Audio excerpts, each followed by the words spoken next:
اللي انتوا شايفينه في الفيديو ده هو احسن وصفة لعلاج كل مشاكل الشعر، من هيشان، من تساقط، من ان هو ما بيطولش، من كمان مشاكل الشيب اللي بتقابلنا. اهلا بيكم، معاكم دكتور هبة، ويا ريت تتابعوني، اعملوا فولو، اعملوا لايك، اعملوا سبسكرايب اللي انتوا حابينه لو انتوا شايفين المحتوى مفيد ليكم. بحب الحنة دي جدا، في انواع حنة هندية كتيرة جدا. دي لينكولن، انا بحبها عشان انا بحب اللون اللي بيقولوا عليه كبدي او اللون الاحمر الناري شوية. في انواع حنة تانية ما بتديش اللون، بتدي بس كثافة وطول للشعر وعلاج لمشاكل الشعر. الحنة يا بنات طاقيا، يعني بما ان البنات كتيرة بتحب مواضيع الطاقة ومواضيع اللي هي الحاجات الإيجابية والكده، بجد بتخليكي طاقيا حلوة جدا. انا طبعا هنا بقرا لكم مكونات الحنة دي، وانها امان وانها كويسة جدا للشعر، ما فيهاش اي مواد كيماوية. بصراحة حاجة ممتازة. احنا هنحتاج حاجات معينة كده، هقول لكم هنحط ايه على الحنة دي. انا شعري متوسط الطول، طبعا ما كانش بيطول قبل كده، وانتوا عارفين اللي متابعيني ما كانش بيطول قبل كده خالص، نتيجة الحاجات كتيرة كنت غلط كنت بعملها، الصبغات مع البروتين. وفي نفس الوقت وكنتش برحم شعري خالص، فكان شعري جاله حالة كده ان هو ما بيطولش خالص. حجمه صغير قوي، مش كثيف، شكله تعبان، حاجات كتيرة جدا كانت بتحصل. فانا على طول شعري ده انا بحتاج يا دوب معلقة كبيرة. شكرا شكرا، كفاية قوي. تمام. احنا بنحط معلقة كبيرة، وهقول لكم على المكونات اللي احنا بنحطها، بس انا يعني مش هعد معاكم في فوائد الحنة.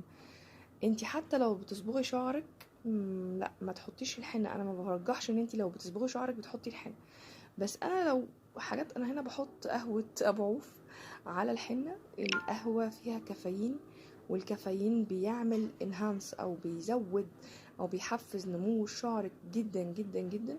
الحنة مع مشاكل القشرة، انا القشرة راحت من عندي تماما.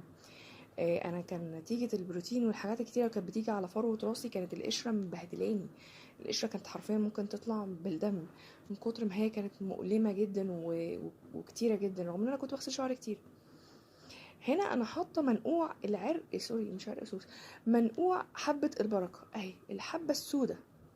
الحبة السوداء فوائدها حلوة جدا للشعر. لو في اي عدوى في فروة الراس، او حتى كمان لو البنات الصغيرين في المدارس او كده بيكون في حشرات، بتمنعها، بتخلي البيئة بتاعت الشعر حلوة جدا، والبي اتش بتاع الشعر حلو جدا. انا مش بحب احط زبادي وبيض والكلام ده كله، رغم ان هما كاتبين اصلا حطوا بيض وزبادي، بس انا مبحبش احط الكلام ده بصراحه. هحاول، يعني انا عايز يخليني اجربها كده، هجربها واقول لكم يعني ممكن اجربها. اكتبوا لي في الكومنتات لو عايزين اجربها، واقول لكم. بصراحه ممتازه. منقوع، انا نقعت العرق سوس ده في ميه، سوري، حبه البركه في ميه مغليه لمده ليله كامله، وحطيت الحنه على القهوه، على حبه منقوع حبه البركه. المكونات دي كلها مع بعض، خليكي معايا لاخر الفيديو عشان تعرفي فايدة كل حاجة موجودة. عايزه اقول لكم، انا اشتغلت في شركات ادويه او تجميل كتيره جدا. كل مره كنت بلاقي اي شامبو مكتسح الصيدليات او شامبو طبي الدكتور بيكتبه ما دون ذكر اسماء، لازم بيكون فيه كافيين. فالكافيين موجود في القهوه والشاي. عايزه تحطي شاي مفيش مشكله، انا حبيت القهوه عشان ايه؟ يعني يقول نشيل ريحه الحنه. فيعني القهوه كانت جميله، وابعوف بصراحه من الحاجات الممتازه جدا، مين بيحبها؟ يعني اكيد كلنا بنحبها. بقعد ازود بحيث تبقى كريميه عامله زي حمام الكريم كده يا بنات. هي كده سايله بس هتجمد كمان شويه. انا هزود قهوه، هزود اللي هي الكافيه، عشان ده فايده لشعري. لو انتي مش حابه الحنه كتير او مش حابه اللون يبقى محمر قوي، هي مع اللون الابيض. في ناس بتبقى عندها لون ابيض ده من وهي صغيره جدا، مش شرط الشيب بيكون عشان انتي كبيره او كده. وحتى لو كبيره يعني مع عسل برضو، كلنا هنكبر، يعني لازم تتصالحي مع نفسك. انا زودت القهوه، وبعدين معلش جالي زغوطه، زودت القهوه وزودت اللي هو منقوع العرق منقوع حبه البركه. انا ليه مصممه على العرق سوس يا جماعه؟ مش عارفه. وممكن ازود شويه حنه. انا بحب الحنه بصراحه، من استخدامي للحنه سنة بتنشف الشعر، عشان اكون صريحة معاكم بتنشف الشعر حاجة بسيطة، بس انا بصراحة بحس بحيوية في شعري، بحس بصحة في شعري، بحس ان الصداع بيروح، بحس ان انا مرتاحة نفسيا، بتحفز فروة الراس جدا، بحس ان شعري بيطول، بحس حاجات كتيرة جميلة في قشرة الشعر بنساها تماما لما باجي استخدم الحنة.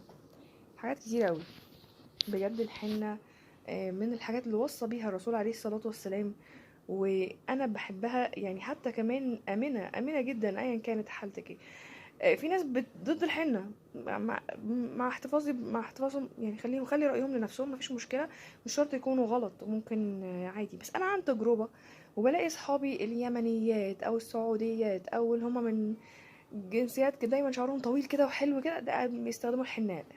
الحناء كل عيد، الحناء كل خميس، حتى المغاربه الجزائريات، قولوا لي انتوا منين وفعلا الحنة بتستخدموها ولا لا. بجد بتخلي لون الشعر رهيب، وانا كنت عملت لكم هنا فيديو على القناة شكل الحنة على شعري، بيديها لون بني محمر كده، بس مش محمر اوفر، مش اللون بتاع هياتم يعني، اللون اللي هو انتوا شايفينه ده. واللون ده اعتقد ناس كتيرة بتدفع فيه فلوس كتيرة جدا. الحنة دي اقتصادية، موجودة في كل مكان، اخرها يعني يوم ما هتبقى غالية قوي 100 150، والعلبة دي ممكن تقعد معاكي سنتين. انا حرفيا قاعدة معايا سنتين من قبل ما اتجوز اصلا، فيعني قاعدة كتير جدا. بس طبعا اشتريها الأصلية. أنا مصممة إن أنا أخلي حبة البركة لآخر نقطة. حبة البركة فعلا من الحاجات، الوصفة دي فعلا هايلة، من الحاجات الممتازة للشعر، ممتازة ممتازة حبة البركة. حتى يعني أنا كنت متعشمة إن اللون يديني أسود مع حبة البركة، بس هو غمقه سنة، هو غمق لون الحنة عن إن أنا لو ما استخدمتش حبة البركة، فاهميني؟ يعني حبة البركة بيستخدموها عشان يسود الشعر شوية، بس انا ما حسيتش ان هي سودت شعري، او حسيت ان هي غمقت لون الحنة لكن ما ادتنيش اللون الاسود. الحنة السوداء خطر جدا. انا بصراحة بدور على وصفة للحنة السوداء غير الحجر الاسود، لان انا بخاف اعمله لايك، بخاف جدا من الحجر الاسود، معرفش ليه، بحسه مشع كده وحاجة خطر، فبخاف. فدي الوصفة، بتقعدي تعملي كده لحد ما تحسي ان هي شبه كريمية او شوكولاتة سايحة كده، وبتفرديها على فروة راسك بامان، وتسيبيها ربع ساعة نص ساعة براحتك. انا حطيت الخل عشان اعمل انهانس اللي او تحفيز، عشان كده بقولك خليكي معايا، انا عشان اعمل تحفيز بس للون اللي هو الكبدي ده، او اللون اللي انتوا شايفينه ده، انا ده اللي انا عايزه اعمله، لون الشوكولات ده. وبصراحة اداني لون كويس جدا، والناس اللي متابعاني هي عارفة، شافت اللون وكده عليا. طبعا احنا دايما بنكون موجودين في معارض كتيرة، تابعونا على كل المنصات، هتلاقونا بنعلن احنا موجودين فين النهاردة وبكرة وبعده. موجودين برضو اونلاين، اللي عايز اي منتجات من منتجات التجميل او الاكسسوارز، عندنا حاجات حلوة كتير جدا هتعجبكم. في حاجات كتيرة قوي هتقدري ان انتي تتواصلي معانا. طبعا انا بسيبها تخمر شوية، ساعة ساعتين في الحر ده يعني، ممكن تظبط معانا الشكل. بحط لها يعني، انا كنت هنا بغسل ايديا بس، هغطيها بحاجة بلاستيك، تمام، وخلاص كده، وتقدري تستخدميها وتسيبيها على شعرك ساعة يفضل او ساعتين، وبس كده، سلام.